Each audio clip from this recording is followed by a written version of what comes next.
Бисмиллахир-рахманир-рахим. Алхамдулиллах, вассалату вассаламу аля расулиллах. Аса қамқұр, ерекше мейірімді Алланың атымен бастаймын. Бүгінгі ақшам уағызы бағдарламасының кезекті тақырыбы дәстүрдің діндегі орны деп аталады. Дәстүр сөзді арабтың дәстүр деген сөзінен шығады. Мағынасы заң дегенді білдіреді.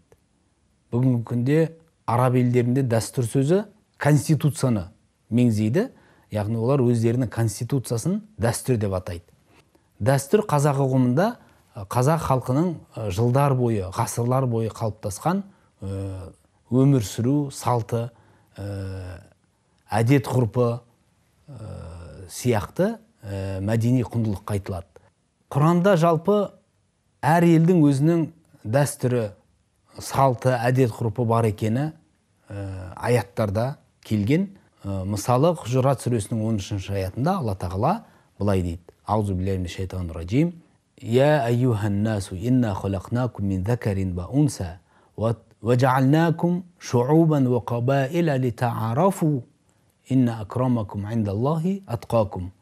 Мағынасы: ва адамзат, мен сендердің әдет ғұрып дәстүрлерімен танысып, бір-бірлеріңді тануларың үшін ұлттар мен ұлыстарға бөліп жараттым. Алланың алдында ең ардақтыларың тақуа өмір сүргендерің делінген. Демек, әр халықтың өзінің әдет ғұрпы, салт, дәстүрі бар деген сөз. Әр халықтың өзінің мәдениеті бар деген сөз. Ал енді қазақ халқының дәстүрі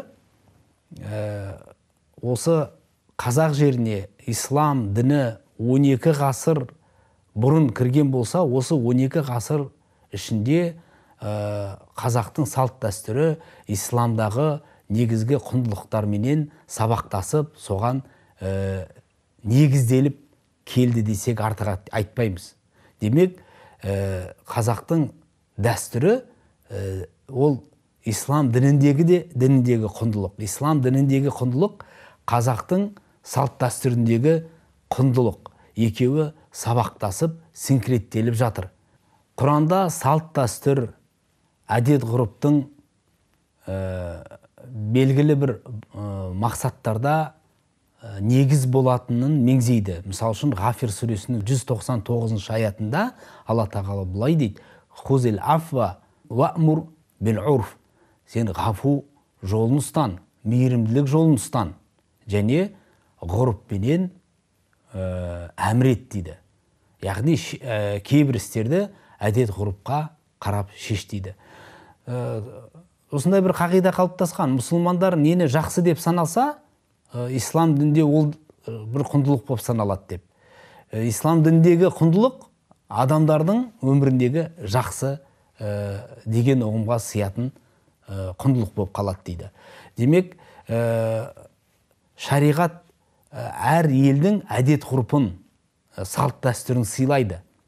Кейбір қарым-қатынастарда ол негіз бола алады. Мысал үшін, Абу Ханифа мазхабындағы ғалымдар кейбір мәселелерде әдет ғұрыпты, салт дәстүрді қолданады.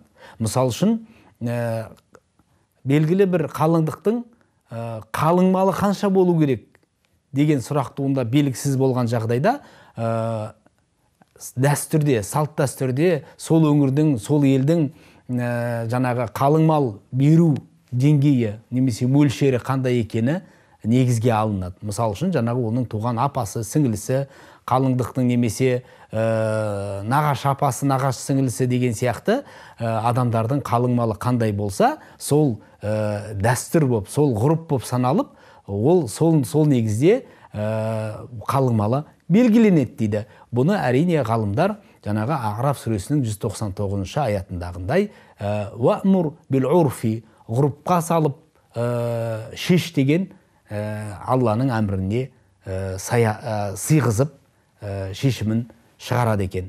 Демек, дәстүрдің, әдет ғұрыптың орны өте ерекше.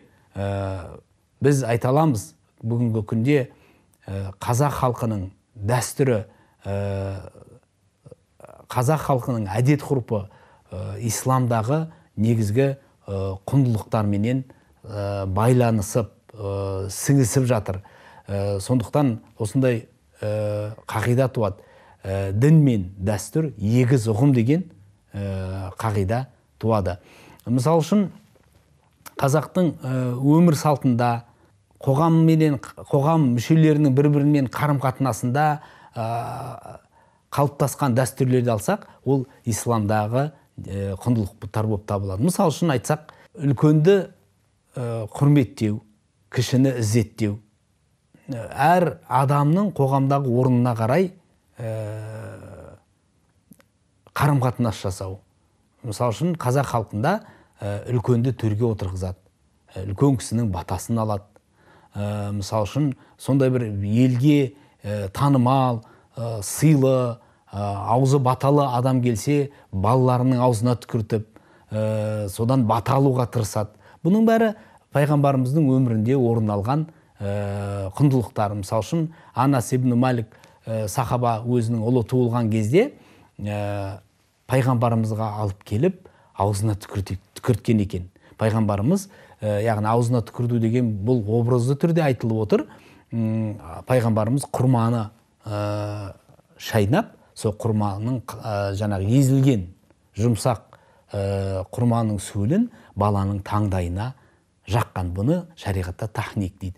Қазақтың жаңағы аузына түкіртуіне сай келеді. Сондай-ақ үлкен адамды төрге шығарып, одан бата сұрау, батагөй адамды құрметтеу, бұл да шариғаттың негізінде бар нәрсе. Мысал үшін, пайғамбарымыз айтқан, әл-баракату фи акабирикум дейді. Үлкен кісілеріңізде береке бар дейді. Қазақта айтады, қариялы үй, қазыналы үй дейді.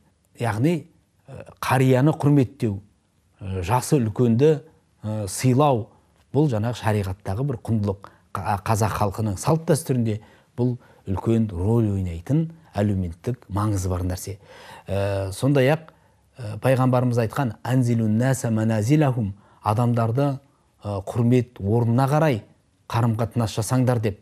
Енді мысал үшін, елдің бір батагөй ақсақалы немесе ел сөзіне тоқтайтын үлкен бір қария келсе, оны босағада отырғызып қойған, немесе оны сыйламаған, ол жараспайды ғой. Ол дінге де, салт дәстүрге де келмейді. Сондықтан дінде де құндылық болып табылған нәрсе біздің салт дәстүрімізде де құндылық болып табылады. Демек, дін мен дәстүр егіз ұғым дейміз. Халық педагогикасында мынандай ұғымдар бар да, жақсы, жаман деген, обал, сауап деген. Осы ұғымдарда шариғаттың негізінде айтылған ұғымдар. Мысал үшін, жаңағы Алла берген рызықты сырап қылу, шашу оны, әрине ол не болады? Обал болады. Ол сырапқа жатады. Сондықтан қазақ халық педагогикасында обал болады деген ұғымменен түсіндіріп келген. Мысал үшін, қиқым нанның жерде шашылып жатуы, ол обал болады деу арқылы ата әжелеріміз балаларға соны тергізеді. Жас кезімізде жаңағы мынаны қиқым нанды кім жесе бай болады дейді. Әрине ол Алланың нығметін бағалағаннан кейін рухани бай болады. Бұл ең төмен деңгейдегі түсіндірме деп ойлаймын. Сондай тәрбиелік мәні бар. Демек, Алланың нығметін бағалауды да қазақ халқы өзінің салт дәстүріне сай жеткізе білген. Бұл жерде де жаңағы не исламдағы құндылық пен салт дәстүріміздегі құндылықтың жаңағы егіз ұғым екені тағы да дәлелденеді. Құрметті телекөрермендер, демек біз салт дәстүрімізді ұстансақ, ислам дінін, шариғатты ұстанды дей аламыз. Кім шариғатты ұстанса, ол да қазақтың салт дәстүрін ұстанды дегенді білдіреді. Демек, біз өзіміздің салт дәстүрімізді құрметтесек, оны Алланың разылығы үшін, рухани баю үшін істесек, Алланың алдында ол үлкен әжір сауапқа кенелтпек. Алла тағала біздің өмірімізді рухани байлықпенен көркейтсін деп тілеймін.